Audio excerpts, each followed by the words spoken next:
Owaisi factor ने 2020 में तो अपना करिश्मा दिखा दिया था। आरजेडी सत्ता के मुहाने तक पहुंच करके भी सत्ता नहीं पा सकी थी और कहा जा रहा है कि इसमें बड़ी वजह असुद्दीन ओवैसी खुद थे, उनकी पार्टी थी।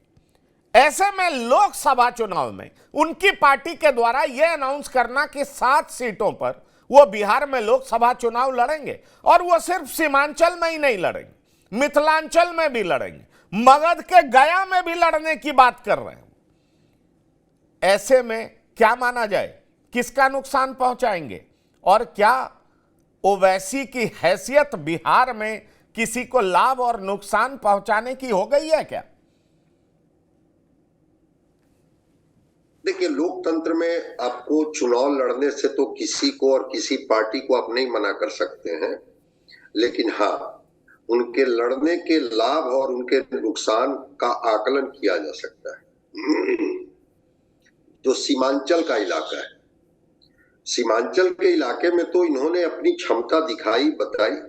6 सीटें ये जीत गए थे और ठीक है, भले इनके जीते हुए 5 विधायक फिर आरजेडी में शामिल हो गए। ये अपनी पार्टी को नहीं बचा पाए, एक ही विधायक को ये बचा पाए, जीते हुए 5 विधायक इनके चले गए। लेकिन वो जो इलाका है, किशनगंज, अररिया, पूर्णिया, जो सुपौल, कटिहार, ये जो इलाका, कटिहार जी, तो ये जो इलाका है, इन इलाके में तो अपने तरीके से ये लोगों को कनेक्ट तो कर लेते हैं। ये समझाने में तो कामयाब है कि भाजपा के नाम पर आपको डराया जाता है, आपको बताया जाता है कि अगर हम नहीं तो फिर भाजपा को आपको झेलनी पड़ेगी। लेकिन आपके हिस्से में क्या आई? गरीबी आई, भुखमरी आई, बेरोजगारी आई और खास करके प्रतिनिधित्व देने की भी बात होती है, चाहे वो लोकसभा हो या राज्य का चुनाव हो। उसमें आप देख लीजिए कि आपकी हिस्सेदारी क्या है। ये बातें कनेक्ट करती है अल्पसंख्यक समुदाय को। उस रंगभूमि मैदान को आप याद कीजिए, जिस रंगभूमि का इस्तेमाल बार बार अमित शाह और भारतीय जनता पार्टी भी करती है। उस पूर्णिया के रंगभूमि मैदान का इस्तेमाल महागठबंधन का लीजिए, इंडिया गठबंधन का लीजिए, वो भी उस मैदान का इस्तेमाल करती है। और ये दोनों गठबंधन सीमांचल को साधने की कोशिश करती है। उसमें बीच का एक कोण बनाने की कोशिश ओवैसी जरूर कर रहे हैं।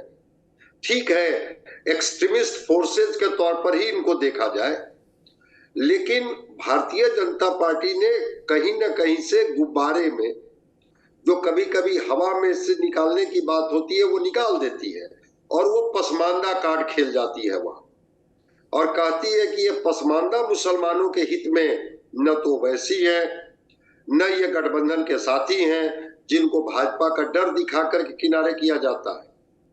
तो एक पसमानदा समाज के अंदर में भी एक कॉन्शसनेस आया है और मेरी तो कई पसमानदा मुसलमानों से बात हुई है।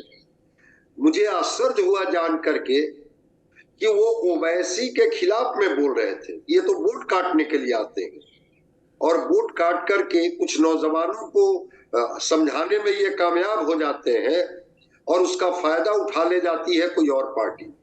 हम लोगों के हिस्से में न जीत मिलती है, न हम लोगों के हिस्से में हार मिलती है, ये मैंने सुना है कहते हुए। तो वो जो सीमांचल का इलाका जिसकी आप चर्चा कर रहे हैं, वो सीमांचल के इलाके में ओवैसी फिर अपनी उपस्थिति दर्ज कराएंगे। वो उम्मीदवार को चिन्हित कर लिए हैं जो मेरी जानकारी है और इनकी नजर मिथिलांचल, वो जो दरभंगा का इलाका है, वो जो सीतामढ़ी का इलाका है, वहां भी मुसलमानों की संख्या अच्छी खासी है, उस पर भी एक दबाव बनाने की कोशिश ये कर रहे हैं और फिर ये दक्षिण बिहार में गया को ये केंद्रित करने की कोशिश कर रहे हैं। तो ओवैसी लोगों को कनेक्ट तो करने में कामयाब हो गए हैं।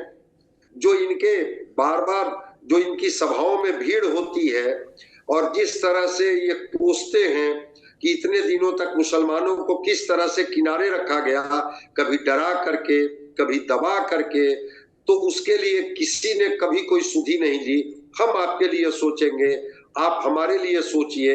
तो उपस्थिति तो ये दर्ज करा लिए। लाभ और हानि की बात है, मैं इसका एक ऑब्जेक्टिव आंसर आपको दे दूं कि निश्चित रूप से ओवैसी जब आते हैं तो इसका सीधा सीधा फायदा बीजेपी को मिलता है। ये कहने में मुझे कोई गुरेज नहीं है। यही कारण है कि महागठबंधन दल के जितने भी साथी होते हैं उनके निशाने पर ओवैसी होते हैं, और यहां तक कि ओवैसी को वो भारतीय जनता पार्टी का बी टीम तक कह देते हैं। तो ओवैसी अगर आएंगे तो मामला तो त्रिकोणीय बनने लगता है, और मुसलमान किसके साथ खड़े होते हैं सबको पता है। जो भी पार्टियां बीजेपी को हराने के लिए जहां भी मजबूत होती है, स्वाभाविक रूप से जो मुस्लिम होते हैं वहां खड़ी हो जाती हैं। उसमें आकर के अगर ओवैसी एक फैक्टर बन जाते हैं तो इसका फायदा बीजेपी को मिलता है और इसका नुकसान महागठबंधन को होता है। ये बताने में, ये कहने में मुझे कोई गुरेज नहीं।